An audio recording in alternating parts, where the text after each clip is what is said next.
Bom, voltando à mesa, também queria fazer algumas perguntas. Eu pude acompanhar uma parte da fala do cabo Elisandro, quando vinha para cá pela Rádio Senado, e verifiquei também que muitas dos dados que foram dados aqui, nos foram apresentados pela doutora que representou o Fórum Brasileiro de Segurança Pública, semana passada, na nossa audiência, já foi também comentado por vocês. Então, dados que demonstram tanto uma perspectiva de temor por parte da população brasileira, que teme que algo aconteça com ela, algum tipo de violência lhe aconteça, em índices bastante altos, que demonstram que as mulheres se sentem mais vulnerabilizadas, 95% das mulheres se sentem mais fragilizadas diante da violência que se abate sobre a sociedade em geral. E também a pesquisa demonstra uma parte significativa dessa população tem medo do policial, vê no policial uma possibilidade também de violência contra ela. E a parte da pesquisa também divulgada, que demonstra que é uma pesquisa feita com os policiais, que dá a visão do policial sobre essa situação de tensionamento social. Alguns dados já foram aqui colocados. Cerca de 75% dos profissionais de segurança pública em serviço já foram alvo de ameaça.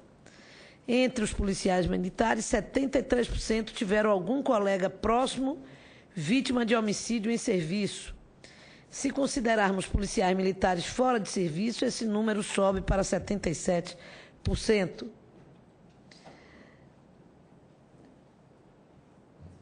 Uma atitude gravíssima que foi relatada nesta comissão diversas vezes está relacionada a práticas internas draconianas da polícia.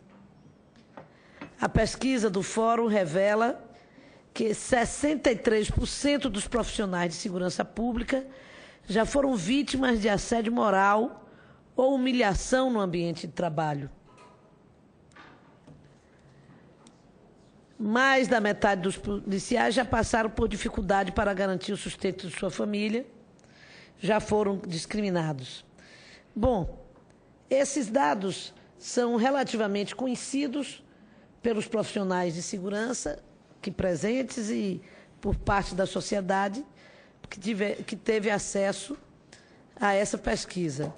A minha pergunta vai no sentido de que, tomando conhecimento desses dados amplamente divulgados, quais foram as atitudes tomadas pelas direções das polícias, militar, civil, para alterar essa realidade dentro da polícia militar ou dentro da polícia civil? Vocês podem, os dois, comentar esse posicionamento?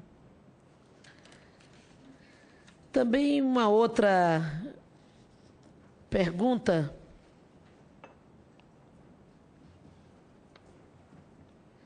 que vem na outra direção, né?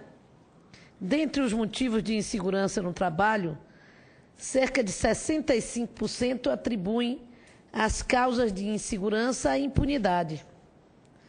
60% à falta de apoio da sociedade, 55% à falta de apoio do comando e 55% à falta de equipamento de proteção.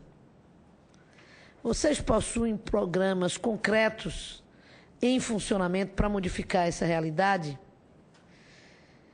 E na direção inversa, por que somente 22% temem ser investigados pela ouvidoria? E somente 25% temem ser investigados pela corregedoria?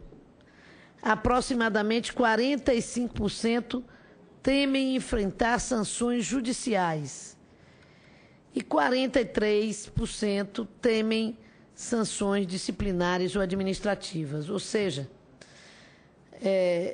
não é pouco, 43%, 42%, mas é menos que a metade da corporação teme ser punida. Em que interpretação o senhor, especialmente, Cabo Elisandro, tem dessa pesquisa? Passar para vocês responderem. Pode começar quem quiser. Dou um tempo de em torno de 5 minutos para responder a tudo, mas com bastante tolerância. Tranquilo. Obrigado, senadora. Cumprimentá-la, que não havia cumprimentado a senhora anteriormente. Algumas questões que foram colocadas. Primeiro, o moço lá que eu... Desculpa, eu esqueci o nome. Enderson Araújo. Eu concordo com várias questões que você colocou e peço escusas se eu não me fiz entender bem. Acho que, obviamente que a população negra, né, e eu fiz questão de frisar isso, jovem, está dentro desse contexto, ela é muito mais marginalizada em qualquer estado da federação. E quero crer que na Bahia, por ter eminentemente, né, proporcionalmente mais jovens negros, isso acontece com muito mais frequência. E a questão da divisão social... no Brasil, também está no contexto da vitimização dos jovens negros em número maior ou mais, mas de brancos também, enfim. E aí, aqui se divide a questão de classe também, né? Então, dentro da classe se divide mais uma vez, que é a questão dos negros. Então, está muito bem colocado. E o Brasil, historicamente, você citou com muita propriedade, nós fomos formados, né, historicamente com essas divisões, com esse racismo, machismo e tudo isso. Então, o que você falou é fato. A questão de eu sofrer algum tipo de perseguição, eu sou presidente da Associação de Praças de Santa Catarina, da APRASC. A APRASC hoje ela representa os 15 mil praças da Polícia e do Bombeiro Militar do nosso estado. E para que a gente chegasse aqui hoje, nessa condição de estar falando abertamente, do ponto de vista regulamentar, o que eu estou fazendo aqui, regulamentarmente, da base do regulamento, eu estou cometendo uma infinidade de crimes militares. Porém, a questão de evolução social e do Brasil, e etc., nos permitiu criar uma entidade em Santa Catarina, que não fui nem eu que criei, eu comecei a participar depois, ex-deputado Sargento Soares, do PDT, né, outros companheiros lá de Santa Catarina que fundaram isso, e nós nos fizemos valer, e a ideia sempre foi, né, a voz dos praças. Né, e para isso a gente sofreu muito no passado, né? Especificamente outros, prisão administrativa, a gente agia meio que como subversivo no passado, assim. Éramos chamados, inclusive, de subversivo, mas quando, na verdade, o que nós queríamos era só dizer, olha, existe um segmento da segurança pública, que é 75% da segurança pública, que são os praças da Polícia e do Bombeiro Militar, que estão sendo aviltados em seus direitos todos os dias e que ninguém sabe. E, a partir disso, surge a APRASC que traz essa realidade, e aí a gente conquistou... a duras penas, com a legitimidade da categoria, tanto lá em Santa Catarina quanto aqui no Brasil, para estar representando e falando. É claro que, do ponto de vista regulamentar, eu repito, as regras são as mesmas ainda, mas a conjuntura política acabou, de certa forma, nos blindando, digamos assim, né? Então, não tenho tido mais esse problema. Já tive muito no passado e outros companheiros tiveram mais. Cito o Prisco, na Bahia, por exemplo, e outros companheiros do Brasil. Sobre a questão da rede protetiva, que acho que um telespectador colocou, nós lutamos reiteradamente, e aí é um outro problema, nós temos inúmeros policiais militares ameaçados no Brasil. Tem policial que, vez por outra, tem que estar se mudando, porque acaba enfrentando. Em Santa Catarina, nós tivemos em 2012, e eu cito o meu estado, porque vivi isso. Nós tivemos em 2012 ataques do crime organizado a ônibus, deu mídia nacional, enfim, queimaram ônibus, etc., em que alguns policiais nossos acabaram enfrentando essa marginalidade organizada, né, o tal do PGC, primeiro grupo da capital, que é uma espécie de PCC catarinense, e acabou criando situações de ameaça. A família teve que se mudar e o Estado nunca levou isso em consideração. Nem em Santa Catarina, nem em nenhum lugar do Brasil. E nós temos um projeto, inclusive, e aí fazemos questão de apresentar esse projeto depois aqui no Senado, para estender essa rede de proteção aos policiais ameaçados, não só militares, mas civis. Mas existe muito e é fato. Minas Gerais, se não me falha a memória, tem um projeto já assim, inclusive o nosso lá é meio que baseado no de Minas, onde há um projeto onde os policiais acabam tendo a proteção do Estado, principalmente nessas situações de mais periculosidade. Agora, é uma necessidade, sim, né? E eu estou falando de Santa Catarina, mas eu não quero nem pensar e falar em Rio de Janeiro e São Paulo, onde, efetivamente, a criminalidade organizada é muito maior e os enfrentamentos são muito maiores. Então, acontece, sim, e bastante. E é preciso corrigir isso também. Alguém falou, e eu não peguei os nomes das pessoas aqui, a questão da formação. Eu vejo a formação do profissional de segurança pública em alguns lugares um pouco mais avançada, em alguns lugares retrógrados. Isso a começar pelo tempo. Por exemplo, em Santa Catarina nós temos hoje o nosso policial militar e bombeiro militar tem que ter nível superior, já desde 2009. Nós defendemos isso para o Brasil todo.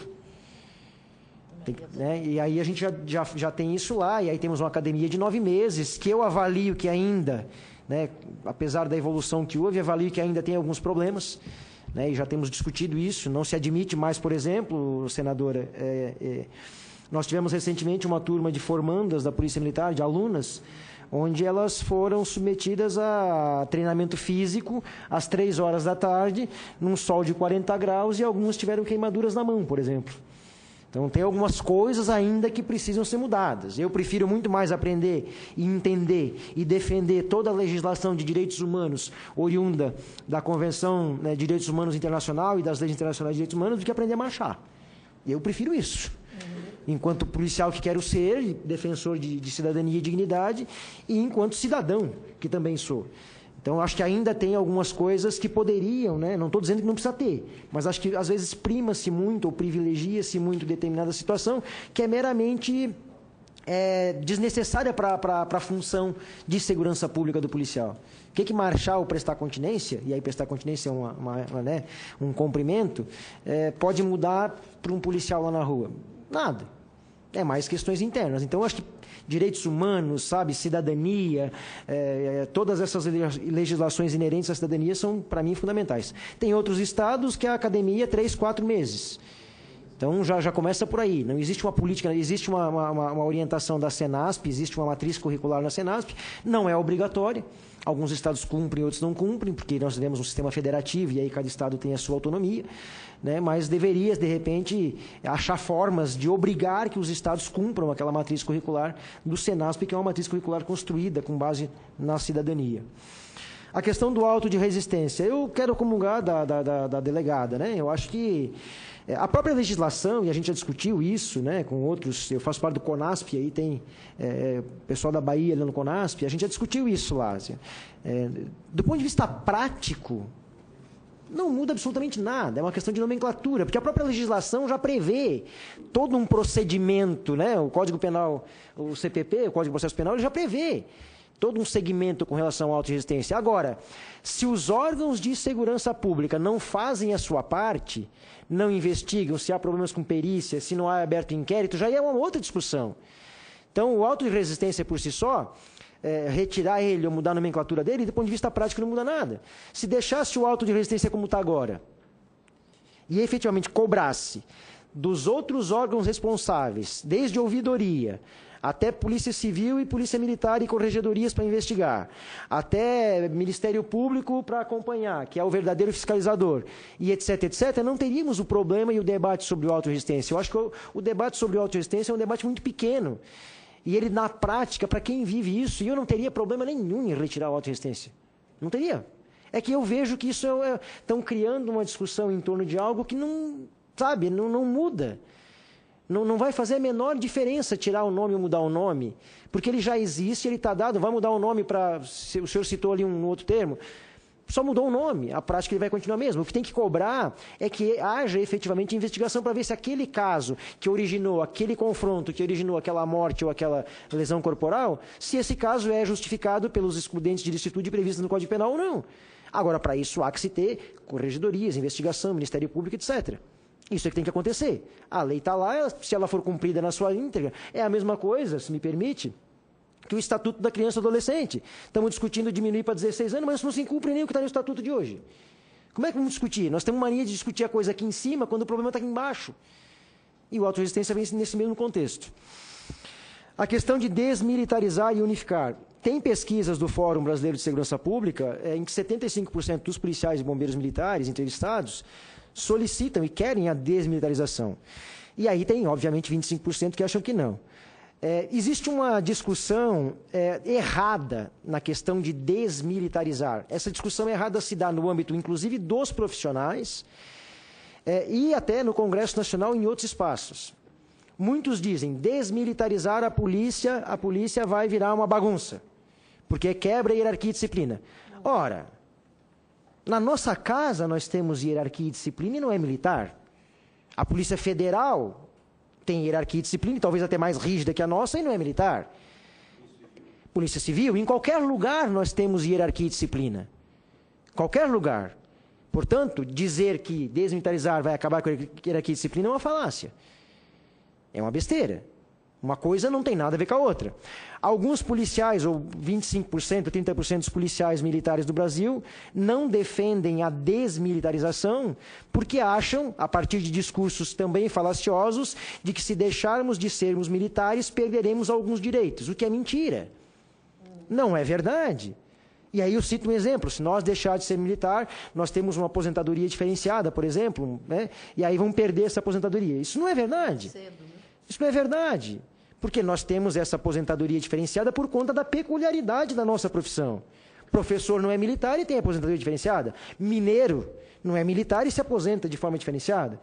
A questão do nosso sistema de previdência e aposentadoria diferenciada não é porque somos militar, é porque a nossa profissão exige. Um policial militar e um bombeiro militar, inclusive de uma pesquisa de um bombeiro aqui do Distrito Federal, chegou à conclusão de que um policial militar e um bombeiro militar, ou um bombeiro militar, vive em média 6,2 anos menos do que a sociedade brasileira. A expectativa de vida nossa, inclusive, é menor. Por que ela é menor? Nós arcamos com uma carga de responsabilidade negativa que nenhuma outra profissão tem. E me permitam os meus companheiros da Polícia Civil e da Polícia Federal. O policial militar, do ponto de vista de desgaste psicológico, ele é muito maior. Eu enfrento um segmento da sociedade que a sociedade e que todos jogam para baixo do tapete. Quem vai prender o pai que estuprou o padrasto ou o pai, enfim, que estuprou a menininha de 1 ano, é um soldado da PM. Imaginar que ele não é afetado psicologicamente por uma situação dessa é utopia. Claro. Por isso que nós temos uma aposentadoria diferenciada, por conta da peculiaridade da nossa profissão. Nós fazemos uma escala 24/48, por exemplo, que dá 240 horas no mês, que é o mesmo que, em outras palavras, significar trabalhar 8 horas por dia durante 30 dias sem folga. E se botarmos isso a médio e longo prazo, dá 42 anos de serviço. Então, são todas essas situações que nos remetem a ter uma questão específica de um direito diferenciado. Eu nem me aposento, na verdade. Um policial militar e um bombeiro militar não se aposenta, ele vai para a reserva remunerada. Tanto que ele pode ser reconvocado durante 5 anos para a guerra.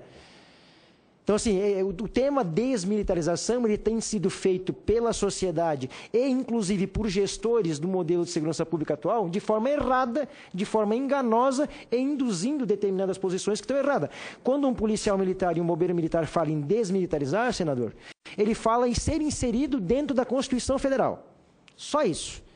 Eu fico imaginando um livrinho verde, que é a Constituição, com uma porta desenhada na frente, um trinco, e aí um policial entrando dentro da Constituição. Porque para nós, a Constituição não chegou ainda. Desde jornada de trabalho até outras situações, né, que existem. Nós não temos carga definida de jornada de trabalho.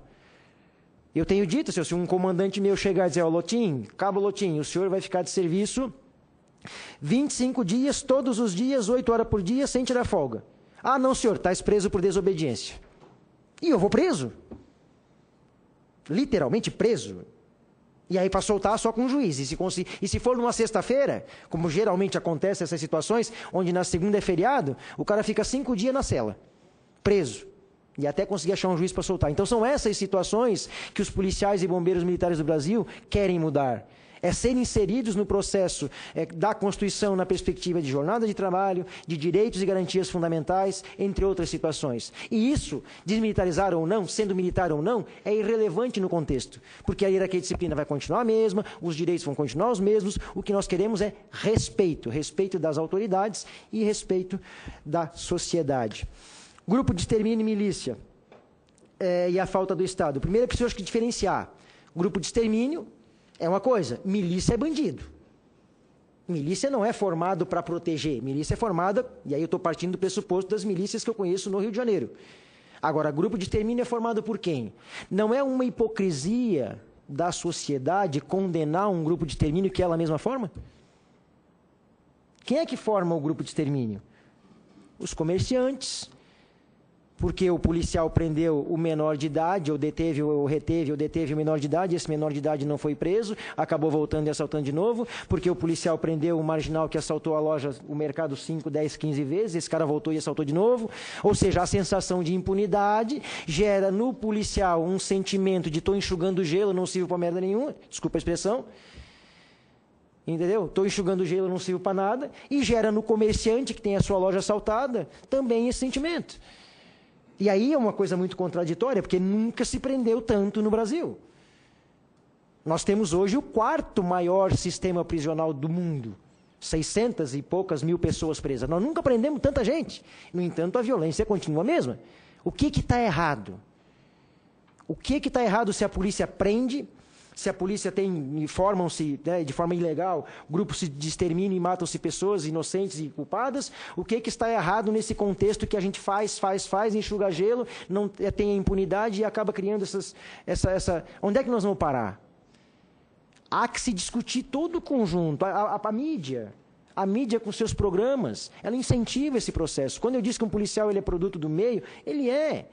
Ele vive isso, ele vive inclusive momentos em que é instigado. A sociedade brasileira, agora não contente com grupos de extermínio, está partindo para uma outra situação que são os linchamentos. Se pegarmos os números recentes, a própria mídia incentiva linchamento, pelo amor de Deus. A própria mídia incentiva linchamento. Então, assim...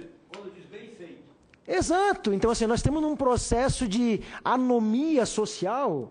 Sabe, que todo mundo faz o que quer, independente de qualquer coisa. Isso parte de vários setores. Há que se refletir todo o conjunto da sociedade. Uma sociedade em que ter um tênis ou um iPhone é melhor do que ser. E isso incentiva. Os nossos jovens têm isso na cabeça. Claro. Os nossos jovens têm isso na cabeça. Se eu tiver um iPhone, eu sou gente. Se eu tiver um telefone de um menor, de menos qualidade, eu não sou ninguém. Eu só sou visto... para os outros a partir do momento que eu tenho alguma coisa. Se eu não tiver, eu não sou ninguém. E aí, para ter, como vive em crise econômica, etc., o Brasil é um país que, desenvolvimento, não tem. E aí acaba criando situações. E aí entra a questão de drogas. Então, são uma série de fatores que precisam ser analisados.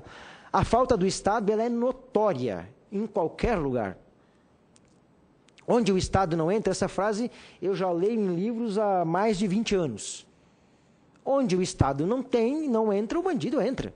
E é óbvio. E ele vai cooptar menor. E ele vai cooptar quem tiver. E aí um menor que está lá, que vai pegar um saláriozinho num posto de gasolina de frentista que é R$780, ou ele vai trabalhar para um traficante de avião para ganhar 4 mil, 5 mil. Olha os valores. Olha o que nós estamos ensinando. Eu repito, os jovens não têm. Os jovens pobres, negros, enfim, eles não têm o que fazer e acabam criando situações de uma... dependência desse modelo anacrônico e louco e consumista, individualista. Eu tenho dito, senadora, para encerrar, hoje nós não temos um sistema capitalista, comunista, socialista. O nosso sistema político intrínseco, ele chama-se umbigocentrismo. O que vale mais é o meu umbigo. Nós vivemos uma política hoje de... Qual é a sociedade que eu vivo? Aí eu vou no espelho e me olho. A sociedade que eu vivo é eu. O que importa sou eu. E se eu tiver que fazer um monte de coisa para alguém, para me dar bem, eu vou me dar bem. A cultura do Brasil é essa. Infelizmente, aí a gente tem que deturpar isso, inclusive. Policial é cidadão. Não é subcidadão. policial militar e bombeiro militar é cidadão e precisa ser aceito como cidadão pelo Estado em primeiro lugar. Pelo Estado, nós tivemos que entrar na Justiça, e no Paraná, a APRA, que é a Associação de Praças do Paraná, teve que entrar na Justiça pelo direito de liberdade de expressão. E aí o juiz definiu, a sentença do juiz, que obviamente concedeu esse direito com base na Constituição Federal, ele chegou a usar um argumento, doutor, muito interessante que eu achei. Quer dizer que, se, baseado nos regulamentos e legislações que temos hoje, se um conjunto de policiais militares se unir e quiser fazer uma manifestação contra a corrupção no país, ele vai ser preso por isso. Um policial, ele é um cidadão. E ele é um cidadão e precisa ser reconhecido pelo Estado, a partir do momento que se insere a ele os direitos todos de todos os cidadãos, e começa com jornada de trabalho, e começa com respeito aos direitos humanos e garantias fundamentais, e podemos estender por vários outros aí, formação, etc, etc. Acho que era isso, não sei se fiquei devendo alguma coisa. Acho que está bem, enfim... Estamos à disposição para continuar o debate, se preciso for, e eu não me furto de fazer esse debate quanto tempo for necessário, porque acho que é importante para a sociedade. Obrigado.